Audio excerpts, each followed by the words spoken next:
Welcome to Dory Cote on Shamanism, a weekly podcast that explores one theme in shamanism throughout each month. Get comfortable, have a seat, and let's get started. Welcome to episode 76 of my weekly podcasts. This week, we're going to talk about ceremonies for Mother Earth. Dory, what kinds of ceremonies might listeners do on behalf of Mother Earth? Why is it important for us to take the time to do ceremony, given how busy and overwhelmed we can become by our lives? Well, here's how I believe this to be true. Again, a simple act of honoring and respect. You know, our native ancestors, and I can speak clearly about our Native American ancestors and ancestors really from all over the globe. But, you know, we live here in North America, at least that's where I live. And whenever somebody who is a native person takes something from Mother Earth, let's say, for instance, you go out and you cut some flowers. You're taking some flowers from your garden and you're bringing them into the house.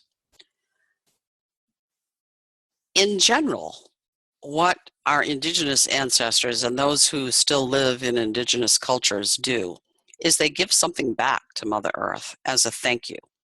So it's an act. It's an act of appreciation and gratitude. So let's say, for instance, again, using that as an example, I go into the garden and I cut some flowers. I might give a little pinch of sacred tobacco to the earth as an act.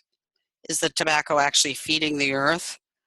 It's feeding the heart of the earth. It's a way of saying, thank you, Mother, for giving me these flowers. One of the traditions here in North America is to pull a hair out of your head. Or for men, pull a hair out of your chest or your legs and give it to Mother Earth as a thank you. It's an act. It's an act of gratitude. It makes us stop, look, and listen. I am taking something from Mother Earth that Mother Earth is giving to me willingly, and I am saying thank you with this simple act. So that's a simple ceremony. It doesn't take but a microsecond to do that. It takes intention. It takes remembering. It takes a heart of honoring. And when you become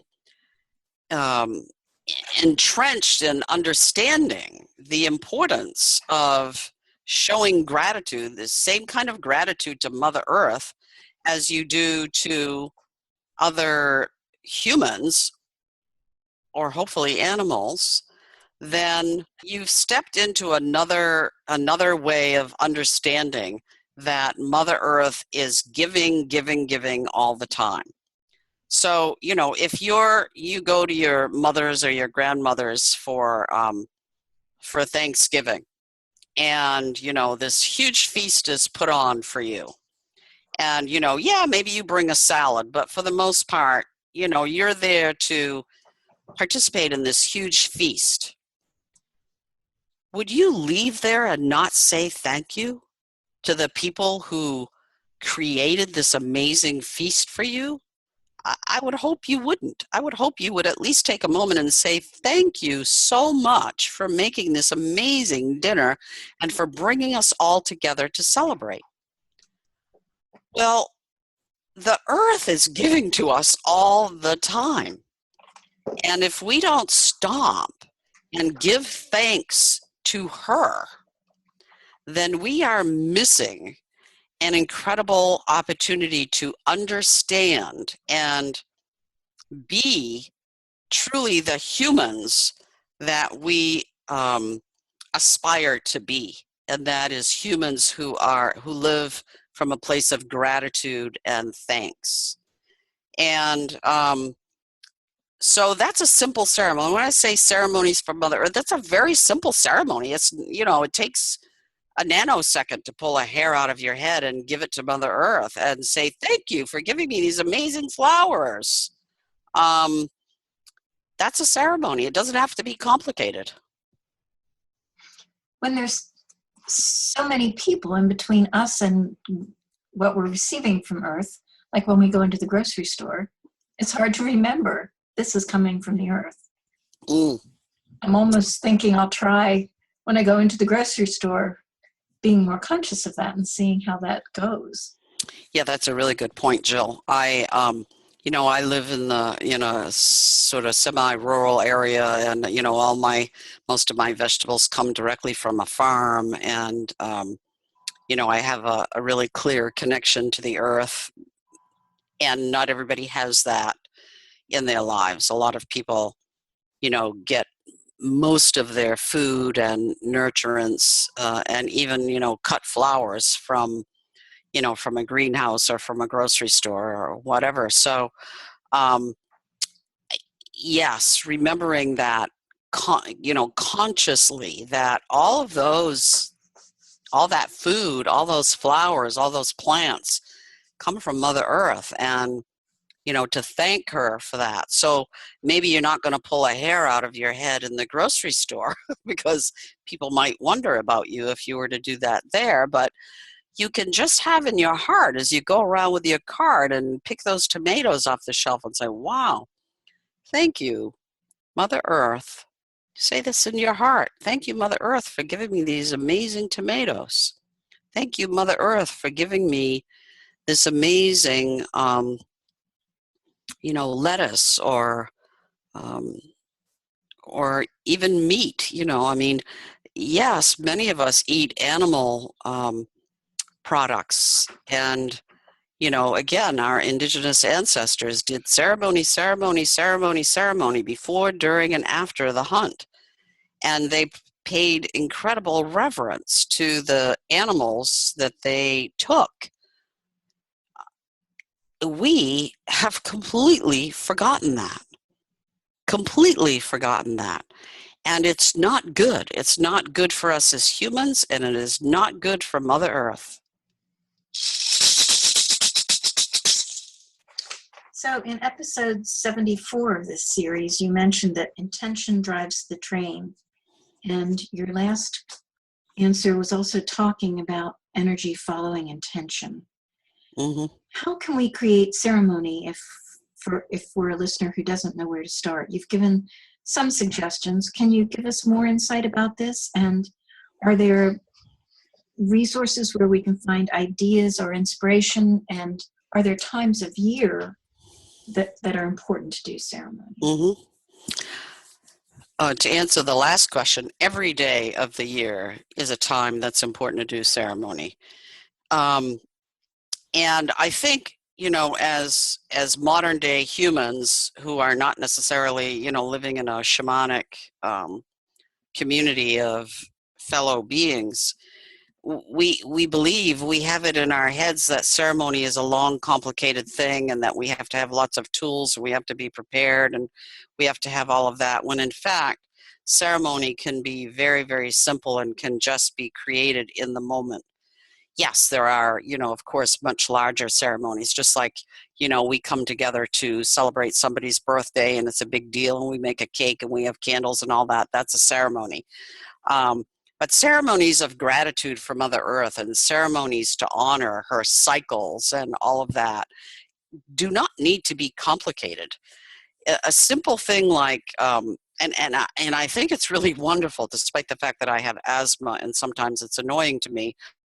It's wonderful that a lot of people, at least here in Maine, I'm seeing in neighborhoods, people are building fire pits in their backyards, and they're gathering their families in the evening to sing songs and make fire. Wow, that is fabulous. That's like going back to the roots of, yes, let's ceremonize, the fact that it's summer or fall or spring, and we're sitting under this beautiful sky and there's amazing stars, and I can make a fire and I can be with my family and we can sing songs in this amazing place called Mother Earth. Other ceremonies, again, a ceremony does not need to be complicated. It can come just directly from your heart. So let's say, for instance, you are on vacation at some beautiful beach, and you're just struck by the color of the water and the glistening of the sun on the water and the sand. You can give thanks for that beauty by some simple act. Get, a shell, a stick, a piece of seaweed, something, and create a small area in the sand where you assemble those things, and just take a moment and say, thank you. Thank you for this amazing beauty. That's a ceremony. That's it. It is not complicated. In fact, I really want to do a whole series of podcasts on ceremonies, because I believe that people have distanced themselves from ceremony with Mother Earth because they truly believe that it's complicated. And, another thing that is a ceremony is, going out into your own backyard. If you have privacy, I understand that if you live in the city, this may not be possible, but if you live someplace other than in the city and you have trees in your yard, you can, go out and put your hands on the tree and give thanks to the life that this tree gives you. The trees, and I know people know this, provide oxygen for us to breathe. And that is pretty amazing. Without trees, we'd have no oxygen here. So, put your hands on the tree and give gratitude to the power and the life force of this tree. That's a ceremony. It's a blessing, but it's also a ceremony. You can create a ceremony when you're out for a walk, even if you live in a city and you're walking on a concrete sidewalk. You can create a ceremony by just stopping for a moment and giving, a pinch of lavender flowers or tobacco or a spruce sprig or something to the land, even if it's the concrete of the sidewalk. The concrete sits on the dirt, and there is power. The mother is there, and just give thanks. Give thanks. That's a ceremony.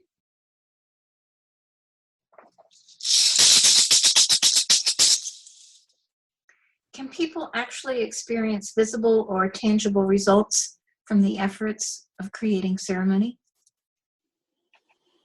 I believe two things are true.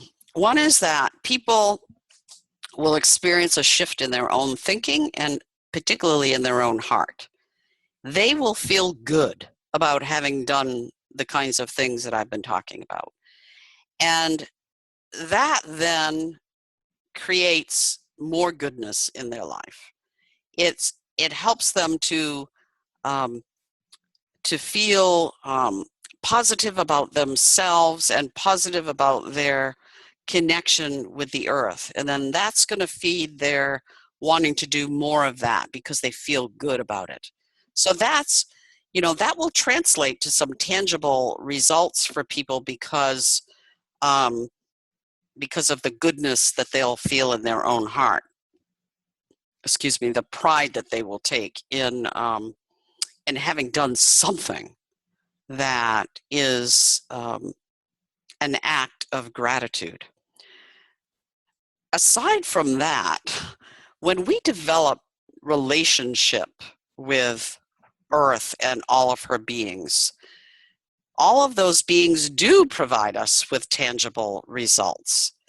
It is, in the genre of weather shamanism, for instance, and I did talk earlier about how I wanted to talk more about how people demonize the kinds of weather events that we have on our earth. Dear God, why do people complain about rain? I really don't understand it. yes, rain might ruin your vacation, but you know what? Without rain, then we have a parched planet and we have no life. So we have to take responsibility for, again, going back to that intention. Intention drives the train.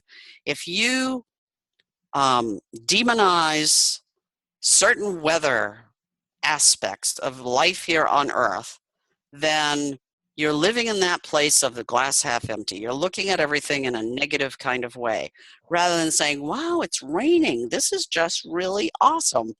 The earth is being fed. And you know what? There's a lot of really positive aspects about rain. Things grow. The plants get fed. The animals have water to drink. The birds have water that they can drink. The hummingbirds will love it because they'll be able to have water for their long journey back to the south. Think about all of those things and change your attitude. And that will create tangible results for you. So another way in which we see tangible results is that when we develop a relationship with the beings that are alive here on earth with us, they show us, they demonstrate for us that they're listening. I guarantee you that if you go outside and you develop a strong relationship with one tree, choose a tree, go out there every day, put your hands on it, love it, give it gratitude, give it appreciation, thank it, lean on it, hug it, put your arms around it, sit with your back against it. If you do that every day for a few days, there is going to come a moment where you are going to see that that tree is acknowledging your presence. One of its branches will shake when there is no breeze. It will drop a leaf in your hand. It will do something to acknowledge, thank you so much for stopping by and taking the time to have a relationship with me. Those are tangible results of paying attention to the gifts of Mother Earth.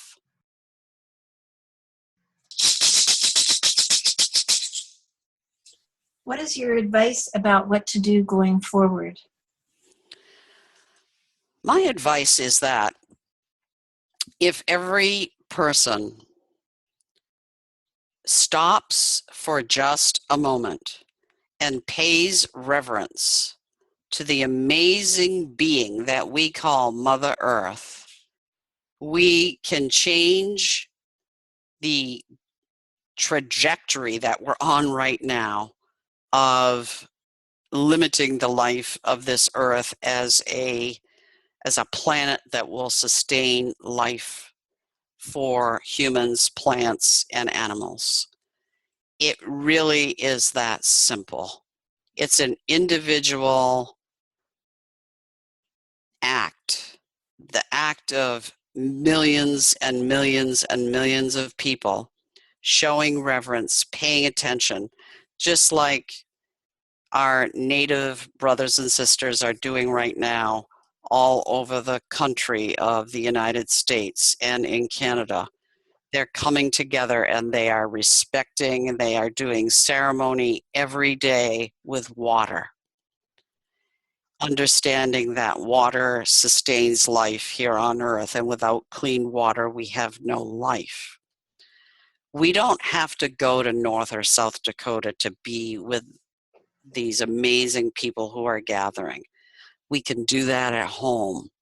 We can pause for a second before taking a drink of clean, fresh water and saying, thank you, Mother Earth, for giving me this amazing water that nourishes me and keeps me alive. If every one of us does something that simple, we will change the trajectory that we are on right now, which is one that is far more destructive than constructive. Thank you. Thank you.